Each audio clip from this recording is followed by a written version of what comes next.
Hi friends, அஸ்ஸலாமு அலைக்கும். Welcome back to ஃபரானிஸ் கிச்சன். எல்லோரும் ஆரோக்கியமாகவும் சந்தோஷமாகவும் இருப்பீங்கன்னு நினைக்கிறேன். வாங்க, நாங்கள் இன்றைக்கி ஃபரானிஸ் கிச்சனில் கோகோனட் ஸ்வீட் ரோல் ஒன்று செய்கிற எப்படின்னு பார்க்குறதோட நீங்களும் புதுசாக எங்களோட சேனலில் பார்க்குறவங்கள இருந்தால் எங்களோட ஃபரானிஸ் கிச்சன் யூடியூப் சேனலுக்கு சப்ஸ்கிரைப் பண்ணிக்கொண்டே வாங்க இதை எப்படி செய்கிறேன்ட்டு வீடியோக்குள்ளே போய்ட்டு பார்ப்பேன். இந்த கோகோனட் ஸ்வீட் ரோலை செஞ்சு கொள்கிறதுக்கு நான் இன்றைக்கி மில்க் பவுடர் எடுத்துக்கிறேன், சீனி, ஃப்ரெஷ் மில்க், டெசிகேட்டட் கோகோனட், ஏலக்காய், red colour food colouring, vanilla essence, இவ்வளோ தான் நான் இன்றைக்கி எடுத்துக்கிறேன்.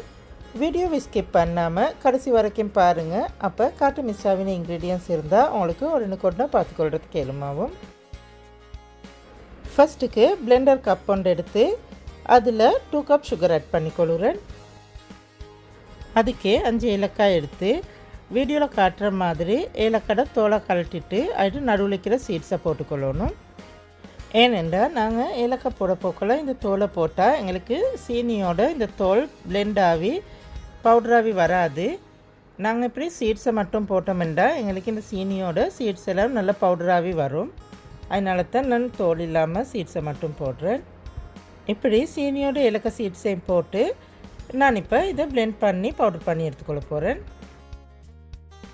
சீனியை நல்லா இப்படி பிளெண்ட் பண்ணி பவுடர் பண்ணிக்கொள்ளணும். உங்களுக்கே பார்த்தா விலங்குதைக்கும் இது நல்லா இந்த மாதிரி பவுடர் பண்ணி எடுத்துக்கொள்ளணும். எங்கேருந்து கோகோனட் ஸ்வீட் மிக்ஸினை செஞ்சு கொள்கிறதுக்கு தேவையான பெரிய பவுல் ஒன்று எடுத்துக்கிறேன். இதுக்கு டெசிகேட்டட் கோகோனட் 2 கப் எடுத்து அதை இப்படி சின்னதாக பிளெண்ட் பண்ணி எடுத்துக்கிறேன். நான் இந்த டெசிகேட்டட் கோகோனட் செய்கிற மாதிரி ஆல்ரெடி எங்களோட ஃபரானிஸ் கிச்சன் யூடியூப் சேனலில் அப்லோட் பண்ணியிருக்கிறேன். அவங்களுக்கும் டெசிகேட்டட் கோகோனட் செய்கிற மாதிரி பார்த்துக்கொள்ளணும் என்றால் எங்களோட ஃபரானிஸ் கிச்சன் யூடியூப் சேனலில் போய்ட்டு டெசிகேட்டட் கோகோனட் செய்கிற மாதிரி பார்த்தீங்கன்னா உங்களுக்கும் செய்கிற மாதிரி ஈஸியாக தெரிஞ்சுக்கொள்கிறதுக்கு எலுமாவும். அப்படி இல்லாட்டி ஒசக்க கார்டில் கொடுத்திக்கிறேன், அதை கிளிக் பண்ணினாலும் உங்களுக்கு டெசிகேட்டட் கோகோனட் செய்கிற மாதிரி பார்த்துக்கொள்ள எலுமாவும். அதுக்கே பிளெண்ட் பண்ணிக்கொண்ட சீனியையும் போட்டுக்கொள்கிறேன். அதுக்கே 3 கப் மில்க் பவுடரும் ஆட் பண்ணிக்கொள்கிறேன். அதுக்கே 2 ட்ராப்ஸ் வெனிலா எசன்ஸும் போட்டுக்கொள்கிறேன்.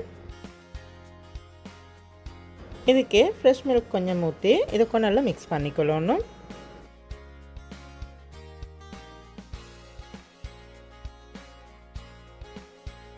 இது இப்படி நல்லா மிக்ஸ் பண்ணிவிட்டு நான் இப்போ கரண்டி உரமாக்கிட்டு இதுக்கும் கையால் நல்லா பிணைஞ்சு மிக்ஸ் பண்ணிக்கொள்ள போகிறேன்.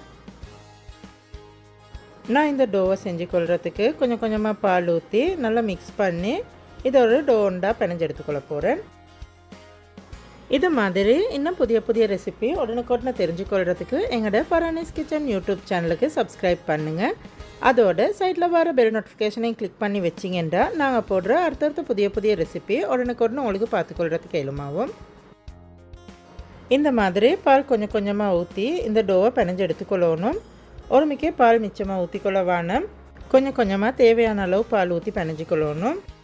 ஏனென்றால் நாங்கள் இதுக்கு மில்க் பவுடரும் டெசிகேட்டட் கோகோனட்டும் போட்டிக்கிறதுனால மிச்சமாக பால் ஊற்றினீங்கன்னா எங்களுக்கு டோண்டா ஃபோமாகி வராது. கொஞ்சம் கொஞ்சமாக பால் ஊற்றி செஞ்சு கொண்டோம்னா எங்களுக்கு பசந்தாக டோண்டா செஞ்சு எடுத்துக்கொள்ள எலுமாவும். இப்படி நல்லா பிணைஞ்சி இந்த மாதிரி நல்லா டோண்டா செஞ்சு எடுத்துக்கொள்ளணும். இப்படி நல்லா பிணைஞ்சி செஞ்சு கொண்டு இந்த டோவை நான் 2க்கு பிரித்து கொள்கிறேன். இப்படி 2க்கு பிரிச்சுட்டு அதில் ஒரு போர்ஷன் எடுத்து நான் அதில் கலர் கொஞ்சம் போட்டு மிக்ஸ் பண்ணிக்கொள்ள போகிறேன். இதுக்கே ரெட் கலர் ஃபுட் கலரின் கொஞ்சமாக போட்டுக்கொள்கிறேன்.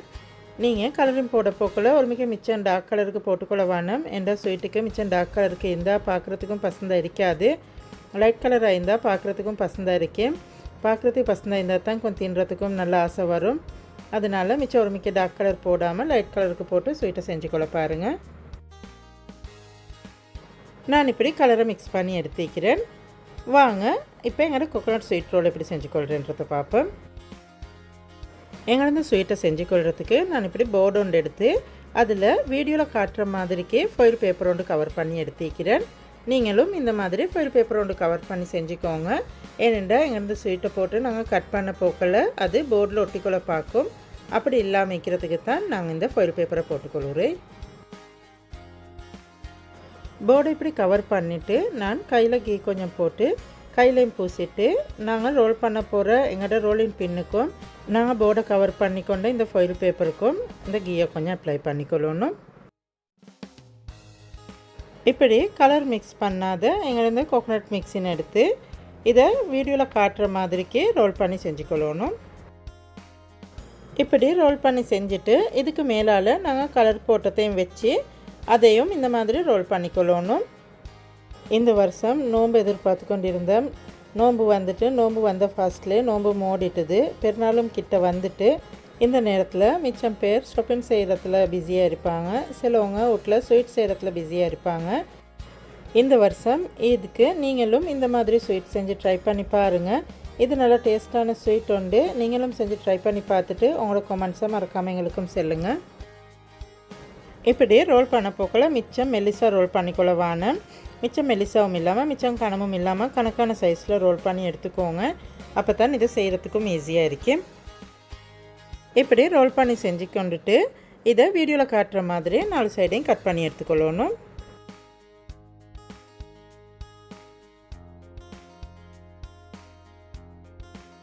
நாலு சைடையும் கட் பண்ணிவிட்டு வீடியோவில் காட்டுற மாதிரி இப்படி சின்ன சின்னதாக கட் பண்ணிக்கொள்ளணும்.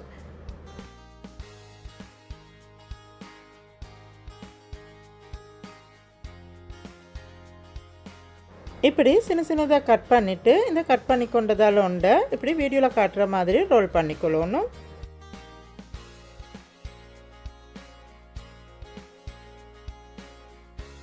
இப்படி ரோல் பண்ணி செஞ்சுட்டு இதை வீடியோவில் காட்டுற மாதிரி கையால் கொஞ்சம் சப்பையாக்கி எடுத்துக்கொள்ளணும்.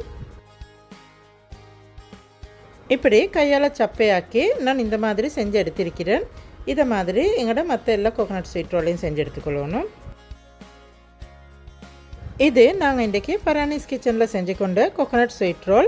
நீங்களும் செஞ்சு ட்ரை பண்ணி பாருங்கள். இது நல்லா டேஸ்ட்டான ரெசிபி உண்டு.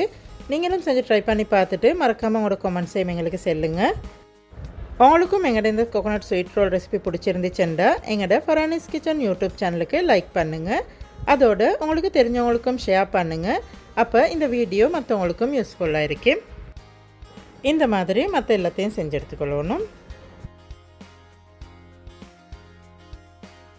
எங்களோட கோகோனட் ஸ்வீட் ரோலெல்லாம் நான் இந்த மாதிரி செஞ்சுட்டு இப்போ இதை கொஞ்சம் கார்னிஷ் பண்ணிக்கொள்கிறதுக்கு நான் டெசிகேட்டட் கோகோனட் கொஞ்சம் எடுத்துக்கிறேன்.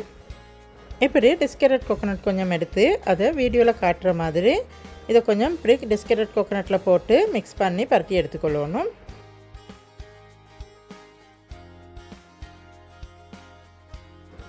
இந்த மாதிரி எங்களோட எல்லா கோகோனட் ஸ்வீட் ரோலையும் செஞ்சு எடுத்துக்கொள்ளணும்.